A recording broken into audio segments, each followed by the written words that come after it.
As always, Ted, kick us off. Who do you have as your winner of the week? Man, they needed a win. They needed one bad, and I think they may have got one. Oklahoma State, Alan Bowman on the transfer portal trail. Yeah, he's still playing. He's coming from Michigan. Um, he has kind of taken a weird route in college football. Looked so promising at Texas Tech. Had the big injury, the collapsed lung. Was hard for him to come back from that. Almost had Kyler Murray beat had he been able to come back in that game the way he was playing. And, it was weird for him. End up transferring out, going to Michigan. We know their quarterback situation now. So coming to Oklahoma State, I think that, considering all that has happened, this has to be a win for Oklahoma State, bringing in a guy like that. I think he's got a high ceiling. I love your optimism. I love your optimism. And, our good friends in Stillwater, right? They've been reeling, man. It's been a tough scene for Mike Gundy with the players that they're losing in the portal. But does Alan Bowman really move the needle? Man, like the guy hasn't played in a long time. Like he couldn't get on the field. Remember last year when Michigan was really struggling at quarterback with McNamara, with McCarthy, like Alan Bowman didn't sniff the field for Michigan. So while I appreciate your positivity, and I know you're trying to, because there are some Oklahoma State fans that hate listen to this podcast. I just don't know how excited Oklahoma State fans are about this. Like the guy hasn't played in forever. It's a name they know, which is good. Right. And when he was playing at his best at Tech, like he did some really good things, had some big games. But I mean, if you're talking about losing Spencer Sanders and bringing in Alan Bowman, that is not a net positive, my friend. Not a net positive. Not at all. But Rangel or Gundy. Yes. Yeah. Okay. Fair I enough. think it's Fair a enough. positive on that end. And the mojo's gone bad in Oklahoma State right now. So it doesn't seem like there's a whole lot of excitement out there in the portal about how are you going to convince a quarterback to come in whenever pretty much your entire receiving core is gone? It's a tough ask. All of those things considered, there's a chance that if they get good Bowman, this is going to be it's not going to be an upgrade on Spencer Sanders, but that ain't happening. That ain't that's the only way that's going to happen. I think is going to be through the recruiting trail and development, which and Oklahoma State has developed well for years, right? The recruiting trail, the portal situation, Mike Gundy, I don't know how interested he is in any of that stuff anymore. Yeah. And I know that, for years he said, no, we go after specific types of guys that want to be in Stillwater. And I get that. But you mentioned the wide receiver core and it being tough to get a quarterback to come play there right now via the portal. Do you think Alan Bowman watched Oklahoma State's offensive line at all from this season? I'm not sure he knows what he's signing himself up for. Yeah. Those lungs, he better watch those lungs. Double up on the flak jacket. Yeah, he's going to be looking thick. He's going to look like Cam Rising out there. Exactly. Cam Rising, which, by the way, back at Utah, that's huge for Kyle Whittingham. That's awesome. Yeah. College football's better with Cam Rising. I love watching that dude. I'm the same way. Yeah. So sorry, Oklahoma State, but I tried to give you a win. Gabe squashed it. I'm sorry. I'm just being realistic, man. No, that's true. All right. Who do you have as your loser of the week? OU men's hoops. Damn it. So close. So close. How much are we going to complain about the officiating? We need to be on the same page here because it is what it is in Allen Fieldhouse. We all know that. But I will say, as I watched the last 5 minutes, remember, you got a 10-point lead with 5 minutes to go. I thought the officiating was very clean in the last 5 minutes. Mm-hmm. I had very, if any, I'm trying to think if I had any complaints. I don't think I did. Dude, I think they puckered up. Kansas turned up the intensity It got defensively. loud. It got loud. They felt the pressure, right? The old saying, makes diamonds or burst pipes. That's what bursting pipes looks like on a basketball floor, unfortunately. It's brutal, man. And as soon as they came out of that timeout and ran a play and got that big dunk, Kansas did, is like, oh boy, lit the crowd up. I mean, Bill Self knew what he was doing. Like, they're trying to dial up something to generate some intensity there. Got a big time dunk. That place erupted, and I was like, my son came in. I was trying to explain to him how long it's been since we've beat them in Kansas, and he's like, "But we're winning." I was like, "I know we're winning, son, but this has happened 20 times. All right, we're up, we're close, whatever, and." They find a way at home. They find a way, or the officials find a way. And last night, I think Kansas found a way. The officials aided in, especially in the first half, but I will say, or early in the second half, but I mean, Kansas is good. Like, when you have the chance, you got to go score. And that was the thing. Kansas cranked up the defensive intensity, and the Sooners didn't handle it well. Mm-mm. Right? You could tell they couldn't get to the basket, couldn't get good shots, couldn't hit shots. Yeah. And sometimes it's simple. It's make or miss, man. And I know a lot of people want to complain. Well, hey, Kansas shot 39 free throws. Oh, you only shot 23. You also have to acknowledge that OU, for the most part, doesn't have a bunch of dynamic athletes that can get to the rim and force foul calls. Yeah. And that's part of it. It's all part of it. But for them to be looking as good as they looked 5 minutes ago, and we were all saying the same thing, like, for the love of God, please hold on. Make this streak in, please. And I feel like OU basketball fans are battered. I know. We were all like, oh no, it's happening. And then yeah, it's like the collected trauma over the years of playing at Fog Allen, basically, like, the entire Sooner fan base willed us to a loss there. That's what it felt like. By knowing what was coming, right? It's like we all willed it to happen. I thought Sherfield was great, man. Yeah. And this is part of it as well. You want to beat the number 2 team country in the hardest venue to play in all of college basketball, you got to shoot better than 2 of 17 from 3. That's it. I mean, we can complain about the officials all we want, but the game was there to be won.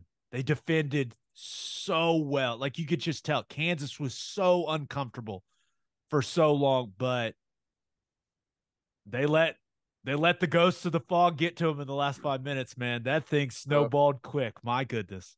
Tough. Yep. Got loud. The fans knew it. We knew it. Couldn't stop the freight train. 1993, man. Whew.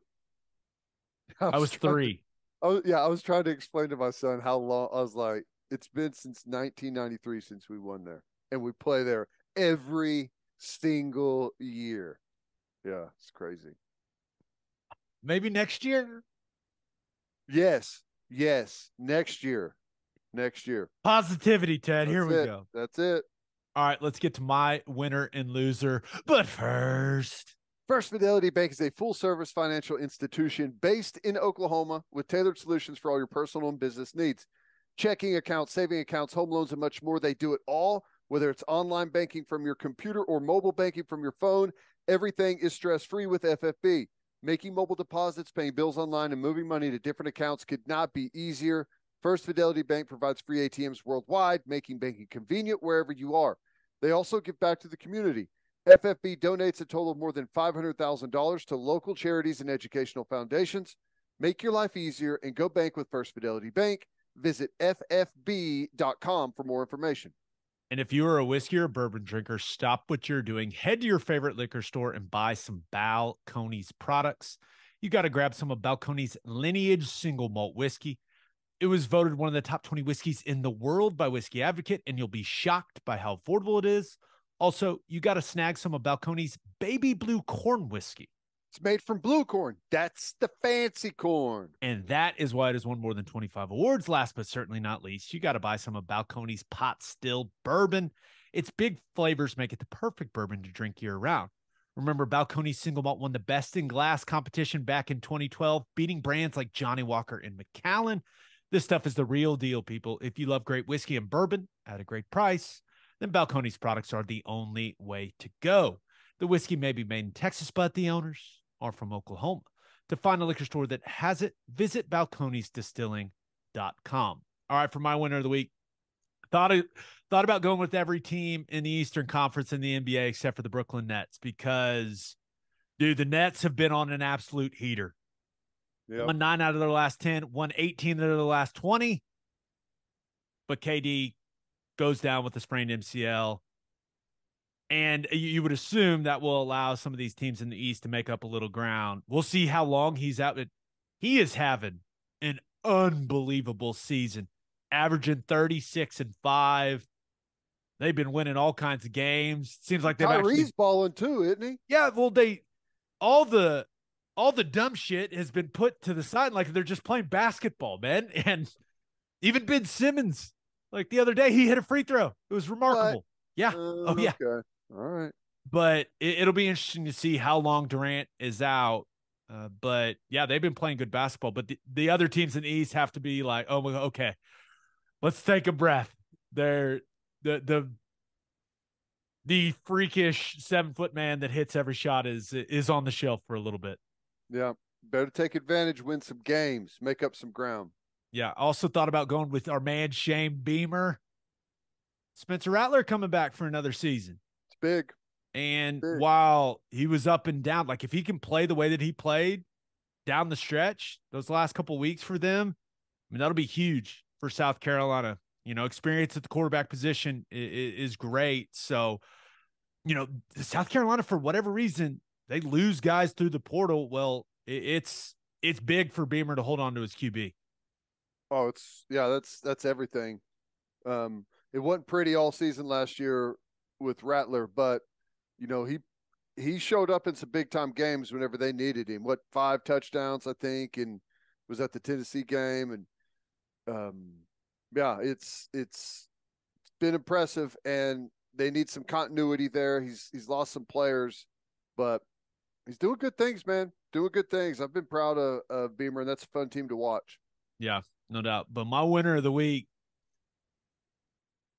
it's like a love fest for Brock Purdy this week, man. That guy is, and I get it, he's undefeated as a starter, 5-0, first rookie quarterback to win his first 5 starts since Roethlisberger in 2004. They won the Super Bowl that year. Yes, they did, Ted, which makes it very interesting. You look at Purdy's stats, 13 touchdowns, 4 interceptions. He's been awesome.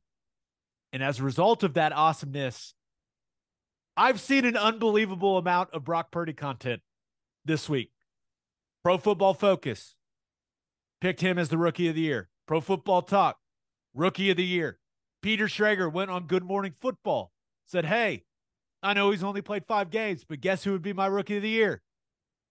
Brock Purdy. There's articles. Wow. I saw an article on ESPN.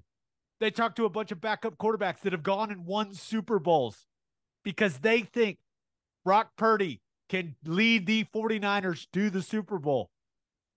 There's so much Brock Purdy love this week. It's unbelievable, man. There's no doubt he's the winner of the week. Look at Brock Purdy go, Mr. Irrelevant himself. I love it. I love it for him. I love it for San Fran. It's awesome. But I feel like these people are setting themselves up because we know, and I hate to say this. I'm proud of what Brock Purdy has done. Fantastic young football player, a good kid. But the reverse spin out behind the head grenade turnover is coming, and it's going to come at the worst time, the worst moment, right? Am I the only one that's thinking this? I I think anyone that watched him play at Iowa State is thinking it. But dude, I don't know if it's the offense. I don't know what he looks fantastic. I don't know. They, I get so mad at NFL teams. You know, it often happens where they have the Seahawks. Okay, they did it. Roethlisberger won a Super Bowl in 2004. They had a fantastic team. They took a lot off of the quarterback's plate. You just you hand it off, you distribute it to some playmakers, you make a handful of big throws on third down. We got the rest. The game plans are basic, they're conservative. Like, we can win this thing as long as the young quarterback doesn't screw things up. And it works great. It worked great with Russell Wilson in Seattle. Like, we've seen this play out a bunch of times. Then they win.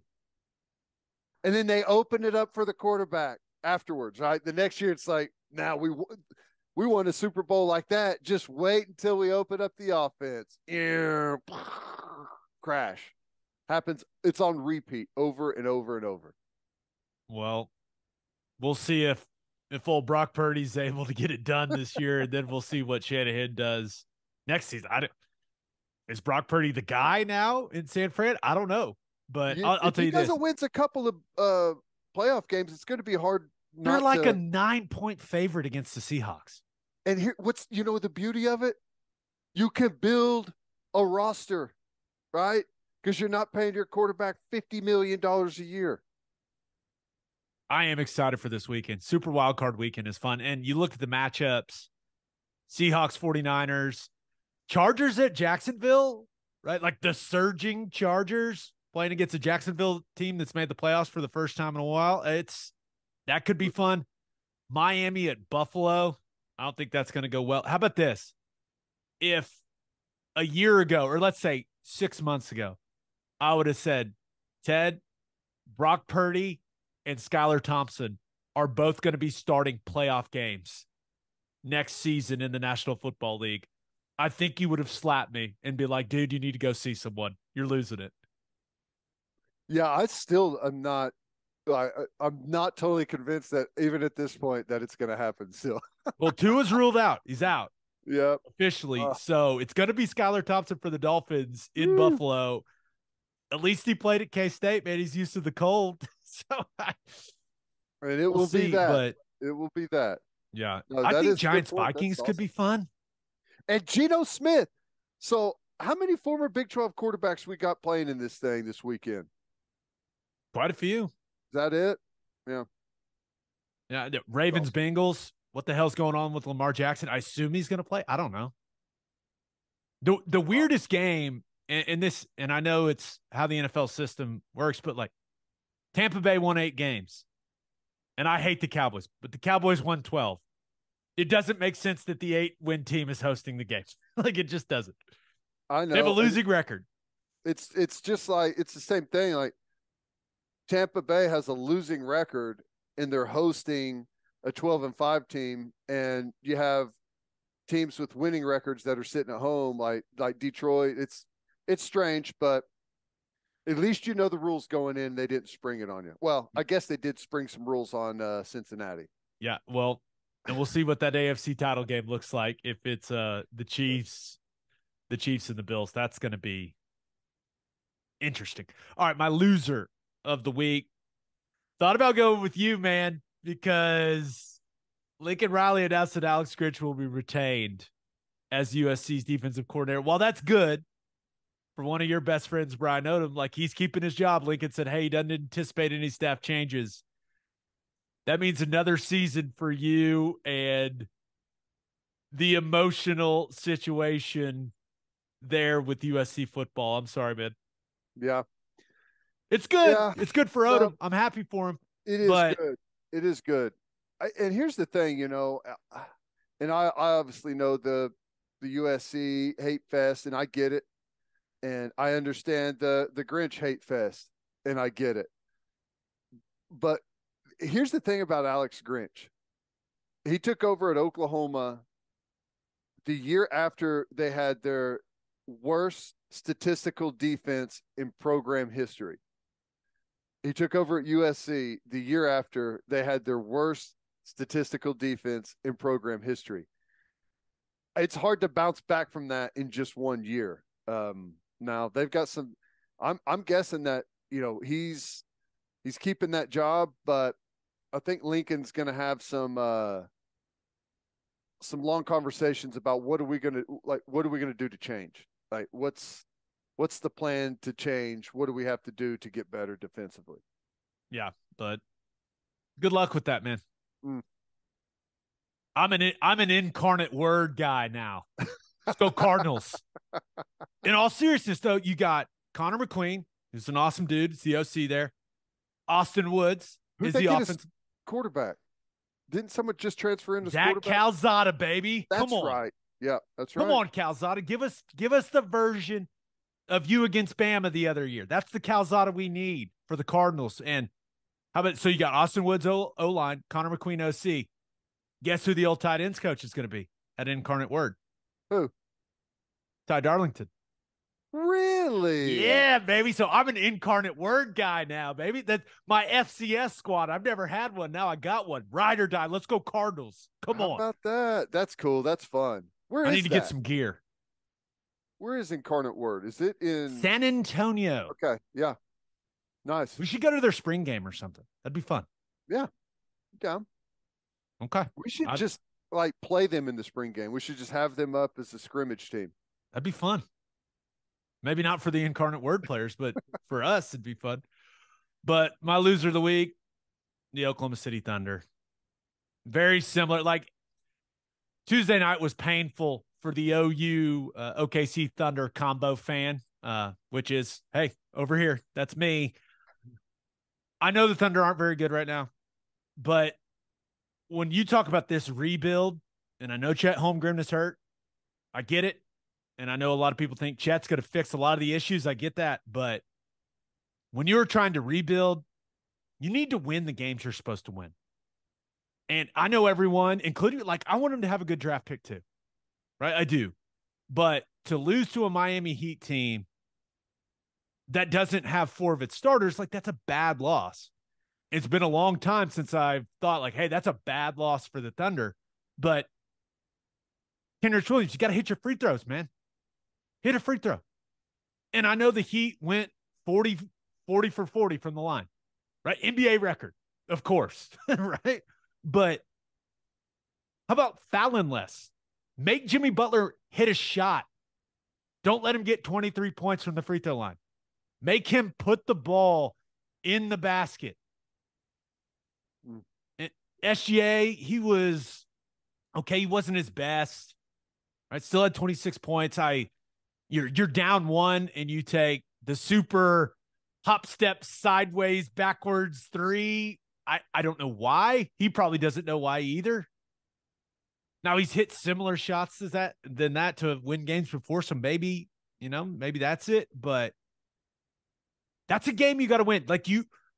They shouldn't be losing when they've got SGA and Dort and Giddey and these, they shouldn't be losing to teams that are down 4 starters.